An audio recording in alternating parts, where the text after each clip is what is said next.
Hey guys, welcome back. I hope you're having an amazing day. Let's get right into the stories. The first story is titled, We Chose Where We Got Married Out of Sheer Pettiness. My partner lost her new job last month unexpectedly, completely out of the blue for absolute bullcrap reasons, but that's a whole other story. She's been looking for a new job, but there was no way she would be able to find one in time to avoid a lapse in health insurance, which isn't really an option for us. In order to get her on my insurance, we decided to just go ahead and tie the knot. We've already been in the process of planning our wedding next fall for quite some time. One of the first things we did was pick a venue. At first, we had our hearts set on the local botanical gardens, aka Venue A. We spent a lot of time there and even had a membership for a year before our finances dissolved into chaos. But when we reached out to them, we discovered that their prices and policies are insane. The venue itself has a large rental fee, which we expected and planned for, but then they nickel and dime you with a bunch of other mandatory charges. You have to use their vendors, everything is per guest, and they have a 125 guest minimum. We don't even know that many people, let alone that many we would want at our wedding. All told, it was going to be upwards of $10,000 for their most basic packages, and on top of all that, they and their vendors couldn't even promise me a meal I could eat. I'm violently allergic to gluten, and so is most of my family. So naturally, that was out of the question, and we picked a different place. Venue B, local arboretum with much more reasonable costs/policies, extremely helpful staff, and options for food allergies. We still plan to have our real wedding there next fall, and couldn't be happier with our choice. But when we were deciding where to have our little marriage ceremony this week, with just our closest friends, I had an idea. It was only 6 of us, so I had everyone buy a regular general admission ticket to Venue A. We went in, found a little secluded corner, and held our tiny ceremony there without all the bullcrap charges. We then pranced around the venue, taking lots of cute pictures together to celebrate our marriage, all for the low price of general admission. And because I'm extra petty, whenever we do have the financial leeway to become members again, we're going to instead sign up for membership with Venue B. They're both part of the National Reciprocation Program, so membership at one grants entry at the other. And we've decided that Venue B deserves our money more. Suck it, Venue A. The next story is titled, Don't Want to Pay for the Work? Alright, I'll undo it. I'm naming the company name because I've had many issues with them, and everyone should be warned. So, have to say this first, beware of working for the delivery service Shipt. Today, I picked up an order for delivery. It had gone promo, money added on Shipt. It was for delivery in a town that is 15 minutes from the store of purchase. Alright, not too bad for $16, especially since I live within 10 minutes of the town I was delivering to. I take it. I go to the store, receive the groceries, and I'm on my merry way. I send a text to the customer that I'm on my way and will reach them before time. No response, so I give a quick call. It does a weird thing and ends. Doesn't even go to voicemail. Huh. Whatever, I sent them a text. Get to the house, knock, no answer, leave the bag outside the door, and walk away. Make it to my car. Start said car. Woman pokes her head out the porch door as I'm about to leave. You are very lovely, woman on porch. Thank you for your kindness. Waves me down, looking highly confused. So I, unfortunately, stop the car and get out. Woman asks what this is. Why, your order, ma'am, I say, looking all happy. I didn't order anything, she says. Oh no. Did anyone else in the house? Nope. Oh no. So there's a wrong address on the delivery. I've never dealt with this before, and I have to leave to catch a movie with my friends in 30 minutes. Cue me going door to door at each house on that small street while reaching out to Shipt support and while trying to call the customer again. Does the same weird thing with the phone. Give up on that. Proceed to knock on doors. Nope. Nobody's. Alright. Shipt's suggestion? Just drive back and return it. No, Shipt. I am not a delivery contractor. I am not a volunteer, nor am I a charity. I am hired by you to fulfill deliveries. As far as I'm concerned, I have delivered to the address on file. I am not reaching into my bank account to correct someone else's mistake. For the total extra 30-minute round trip, I'll need $10 on top of the initial pay. Thanks, gas, for being so expensive. No, they say, we'll give you $8.10. No, I say. I have plans in now 10, what should have been 30, mind you, minutes, that I will now miss. $8.10 will not cover the gas and wear and tear for the extra 30 minutes. I will need no less than $10 or I will leave them on the curb of the noted delivery address, 580 Blanking Street in Dickoff. We'll give you $5 and can't do any more than that, they say. Wait, I say. $5 on top of the additional $8.10 to make $13.10 on top of what I'm being paid, or just $5? I want everything in writing, specifically because I knew Shipt was going to do exactly what they did next.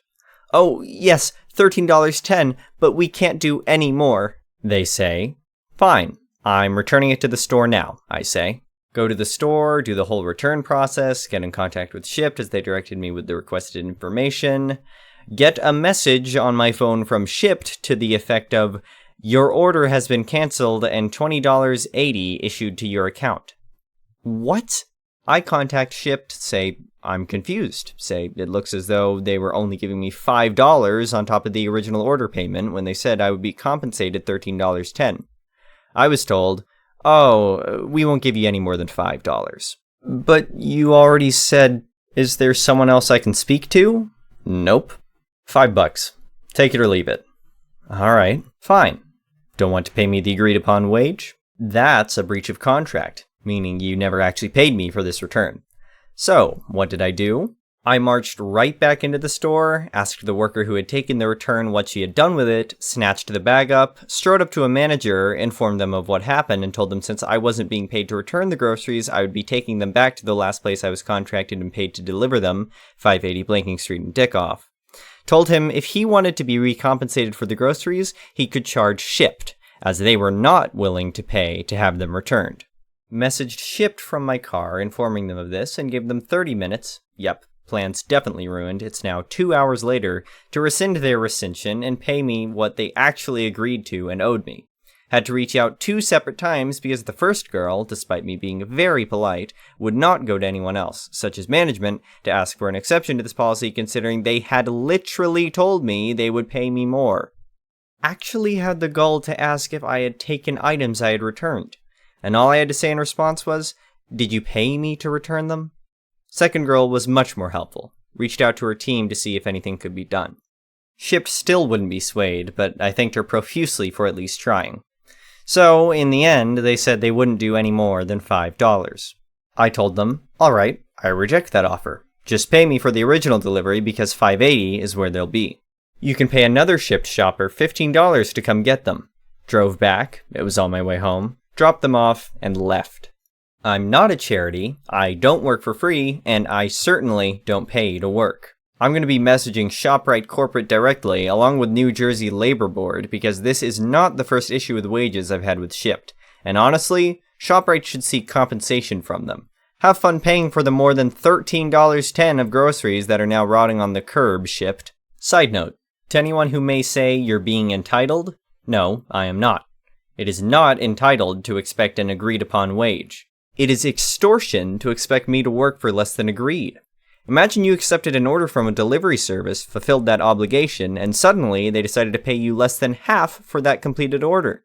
Or you're working at a job and they suddenly cut your pay without any notice or agreement upon your part. As I explained to them, I never would have returned the groceries for $5 because it wasn't my mistake. Would have returned them no problem if it had been.